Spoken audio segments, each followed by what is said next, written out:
2000 का नोट बंद हो गया है, इस खबर को सुनकर कितनी खुशी है? देखिए, खुशी तो आप लोगों को होगी, खुशी आप लोगों को होगी, बाकी लोगों को क्यों होगी? जो मोदी जी के जो चाटुकारिता कर रहे थे, जो लोग बता रहे थे कि 2000 के नोट में नैनो चिप है, जरा उनसे पूछिए तो कौन सी नैनो चिप है 2000 के नोट में, जरा वो बताएं। ये जो देश की मीडिया है लगातार सिर्फ झूठी दिखाने का काम करती है, झूठी प्रदर्शित करने का काम करती है। देश के प्रधानमंत्री देश की जनता के सामने इस डेटा को साझा करें और बताएं कि जो प्रधानमंत्री नरेंद्र मोदी जी ने जो वाक्य बोले थे, नोटबंदी करने से आतंकवाद की कमर टूटेगी और देश के अंदर काला धन वापस आएगा और देश की जनता के, प्रत्येक जनता के खाते में 15-20 लाख रुपए तो यूं ही आ जाएंगे। सरकार इस बात का जवाब दे कि कितना पैसा काले धन के रूप में वापस आया और कितनी आतंकवाद की कमर टूटी।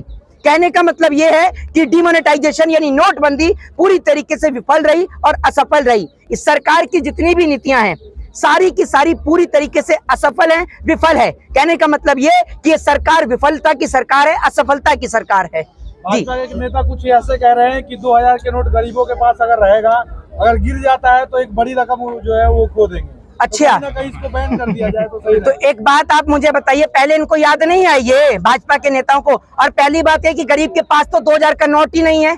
2000 के सारे नोट तो आपके अंबानी और अडानी ने अपनी जेब में डाल लिए, तो जनता के पास तो आपने छोड़े ही नहीं। ये 2000 के जो नोट पर प्रतिबंध लगाया गया है, ये क्या सोचकर लगाया गया? जरा इस सवाल का सरकार जवाब दे।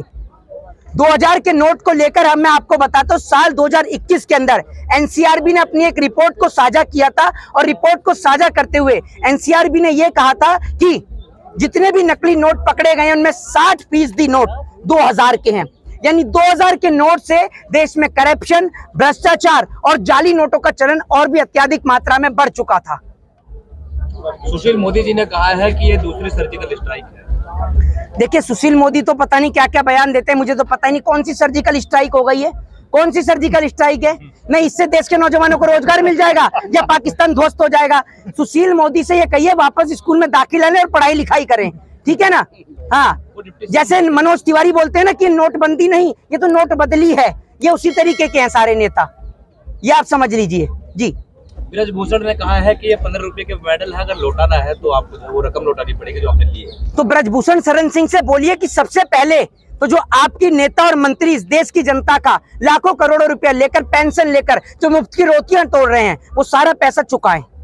चुका सकते हैं? कोई नेता में दम है कि पेंशन चुका दे सारी? एक बार एमएलए बनेगा तो एक बार की पेंशन, 2 बार बनेगा तो 2 बार की, 3 बार बनेगा तो 3 बार की पेंशन। सबसे ज्यादा इस देश को अगर कोई चूस रहा है और खा रहा है तो पहले नंबर पर इस देश के नेता हैं और दूसरे नंबर पर इस देश के उद्योगपति हैं। आज इस आंदोलन को चलते हुए 29 दिन से ज्यादा हो चुके हैं, लेकिन आज मुझे इस आंदोलन में एक चीज तो दिखी और एक चीज को कहा भी जाता है कि परिवर्तन इस संसार का नियम है। जब आज मैं इस आंदोलन में पहुंचा 29वें दिन, तो आज मेरे को देख के बड़ी खुशी हुई। मेरे देश के लोगों को भी एक चीज बड़ी देखकर खुशी होगी कि मेरे साथ मेरी आज एक छोटी बहन मौजूद है जिसके हाथ में न तो रामायण थी, न गीता थी, न कुरान थी, न बाइबल थी। इनके हाथ में बाबा साहब भीमराव अंबेडकर के संविधान की पुस्तक थी। आज हमारे देश की बेटियों को यह नहीं पता कि अगर उनको कोई व्यक्ति 2 मिनट घूरकर भी देखता है तो यह कानूनन अपराध है, ये नहीं पता। लेकिन आज जो ये बेटियां यहाँ पर धरना दे रही हैं और ये छोटी छोटी बहन जो इनको समर्थन देने के लिए आ रही हैं, तो कहीं ना कहीं जिन बेटियों के साथ समाज में कुछ गलत हो रहा है तो वो भी आज अपनी आवाज को बुलंद करेंगी। लेकिन अगर ये यहाँ से अपने घर पर वापस चली जाती तो ना जाने कितनी माता और बहनों के हौसले टूट जाते, लेकिन आज उनके हौसले बुलंद हुए हैं। आज इस देश के अंदर, जिस देश के अंदर महिला को सर्वोपरि माना जाता है, नारी को सर्वोपरि माना जाता है, आप और हम एक नारी से पैदा हुए हैं, एक माता से पैदा हुए, एक माँ से पैदा हुए हैं। लेकिन मुझे उन लोगों के ऊपर शर्म आती है जो एक माँ से पैदा हुए हैं, एक नारी से पैदा हुए हैं, लेकिन यहाँ आकर एक बेटी को, एक बहन को समर्थन देने नहीं आ रहे हैं। ये बड़ी देश की इस विडंबना है जी। जैसा आप देख रहे हैं, ओलंपिक मेडल लाए हुए खिलाड़ियों को इंसाफ मिलने में इतनी देर हो रही है, तो क्या कोई आम लड़कियों को क्या संदेश जाएगा इस बात का? देखिए, आम लड़कियों को क्या संदेश जाएगा वो पूरा देश देख रहा है। इस देश के अंदर, जिस देश के अंदर एफआईआर कराने के लिए सुप्रीम कोर्ट का सहारा लेना पड़े, आप अंदाजा लगा सकती हैं कि क्या लोगों के पास मैसेज जा रहा है। जिस देश के अंदर आर्टिकल 19 जो कि हमारा एक प्रोटेस्ट करने का एक फंडामेंटल राइट है, वो फंडामेंटल राइट के तहत लोगों को बैठने ना दिया जाए, लोगों से अभिव्यक्ति की आजादी छीन ली जाए, तो कहीं ना कहीं इस देश के अंदर आज डिक्टेटरशिप यानी तानाशाही नरेंद्र मोदी सरकार स्थापित करना चाहती है। अगर कोई व्यक्ति यहाँ पर खड़े होकर कोई बात कहता है, उसको उठाकर ले जाया जाता है, थाने में उससे पूछताछ की जाती है। क्या हम लोग चोर हैं? क्या हम लोग डकैत हैं? हम आतंकवादी हैं, टेररिस्ट हैं? एक बात आप मुझे बताइए, ये जो बेटियां हैं जो देश के लिए गोल्ड मेडल लेकर आई हैं, हम उनको समर्थन देने के लिए आ रहे हैं, इसमें हमारा क्या अपराध है?